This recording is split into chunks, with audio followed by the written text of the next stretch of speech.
President Donald Trump is ending trade talks now with Canada after a province in that country ran an ad featuring former President Ronald Reagan denouncing tariffs. Now the Ontario government says it will stop running the ad, but that has not appeased the Trump administration, which has not reopened talks. NBC's Ryan Nobles has details on that and the outlook for the U.S. economy. With Canada, President Trump ended trade talks with one of the country's largest trading partners using his favorite communications tool, social media. Apparently angry after seeing this Canadian ad quoting former President Reagan, which seemingly criticized tariffs. America's jobs and growth are at stake. Even the Ronald Reagan Presidential Foundation calls the ad misleading.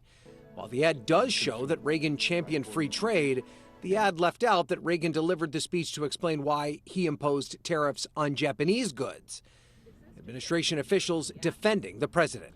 I think the frustration has built up over time, and the Canadians have been very difficult to negotiate with. The Trump administration had been talking trade with our neighbor to the north over the president's tariffs on Canadian steel, aluminum, and cars, but no more, though Canada says it is willing to reopen talks. And we stand ready to pick up on that progress and build on that progress when the Americans are ready to have those discussions. The president has long been a fan of tariffs. And thank God for tariffs. Though the effects of them hurt American businesses, including contractors.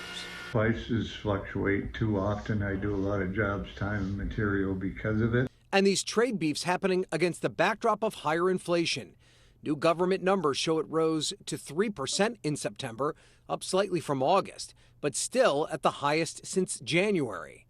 That means Americans paying more for almost everything, which will hit furloughed federal employees or those essential employees working without a paycheck even harder. You're trying to figure out how you're going to, pay your bills, eat. Ryan Nobles reporting there.